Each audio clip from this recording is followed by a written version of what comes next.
secured a large site for a depot in the New South Wales region of Wilton. That's southwest of Sydney. Joining me on the set now is the Co-CEO, Dan Bleakley. Dan, thanks for your time. Great, thanks very much for having me, Ed. Look, let's start with the trip you guys just completed. Just explain the significance of going that far in an electric truck. Yeah, absolutely. So it was super exciting to complete this demonstration. We teamed up with a company called Multiquip, which is one of Australia's largest poultry companies, and Windrose, which is an electric truck manufacturer. And we basically went from Multiquip's site just near Picton all the way up to Beresfield, dropped off the delivery. Beresfield's up near Newcastle, and then the return leg, which is 480 kilometres. And we did that on a single charge. So we're super happy with the results of the test. And how does the speed of an electric truck, compare with your classic diesel prime mover? Yeah, so one of the things that was quite unexpected, but we actually managed to shave 40 minutes off the total trip time. So 20 minutes each way, and about 12% improvement on their trip time compared to diesels. And the reason we were able to do that is because the diesel trucks actually have to slow down going uphill. And I'm sure many of your listeners have been on the roads and seen large diesel trucks having to slow down to 80 kilometres, 70 kilometres an hour.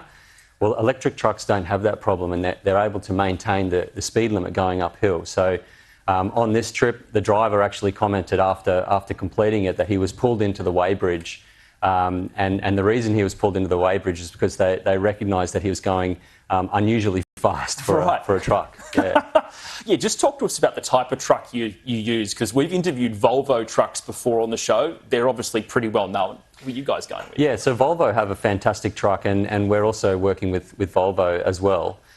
This particular truck, the Windrose, it's a ground-up built truck, so it's been designed specifically as an electric truck. It's not an electric truck that's been retrofitted to an existing diesel truck architecture. And that means they're able to actually get more battery capacity on the truck, and they're able to shift components around and delete some components so that they can actually reduce the overall weight.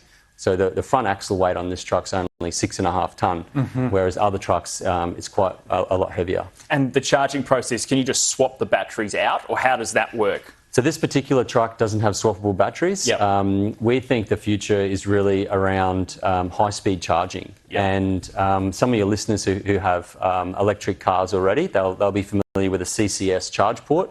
There's a new truck charging standard port that's just being released. It's called the MCS, or Megawatt Charging Standard, and it enables charging of up to 1,000 kilowatts, and sometimes in excess of 1,000 kilowatts. And so that means that you can charge one of these trucks in about an hour. Okay, so it's not going to be sitting around at the depot for too long then? That's right. So you can effectively do 400, 500, 600 kilometres of driving, and then you take it into the depot, plug it in, and you can charge it while the driver's having lunch or a break. And speaking of depots, you found a site in Wilton, southwest Sydney, close to the Hume Highway. Just talk us through the development process for that. Yeah, so we're currently developing our first site, which is a fully integrated electric trucking depot. And we chose the region of Wilton for a few reasons. One of the main reasons is because of its access to the high-density freight corridor between Sydney and Wollongong. So there's about 5,000 trucks a day going down Picton Road. And then there's another 3,800 trucks going down the Hume Highway every day. So that region is one of the densest road freight areas in the country. And so that's what we're trying to tap into is those freight corridors in and out of Sydney, between Wollongong, and even in and out of Canberra as well. What sort of customers are interested in using electric trucks? Yeah, so we've had incredible response to what we're doing from potential customers, and we've got MOUs with 5 major transport buyers. We're talking to supermarket chains. We're talking to materials providers. And going in both directions. Some coming from the Illawarra region, Port Kembla, going up to Sydney, and then others going down that want to go down as well. And what's the outlook like? Do you think you're going to attract more investment over the coming sort of 5 to 10 years? Yeah, I think this is a really exciting space to be in, because when you combine low-cost renewable energy, really low-cost solar energy that Australia has an abundance of, high-speed charging and these electric trucks, it's actually possible to run road freight at a lower cost. But it's really dependent on the business model and how you approach it. And we're really trying to approach it from a first principles approach.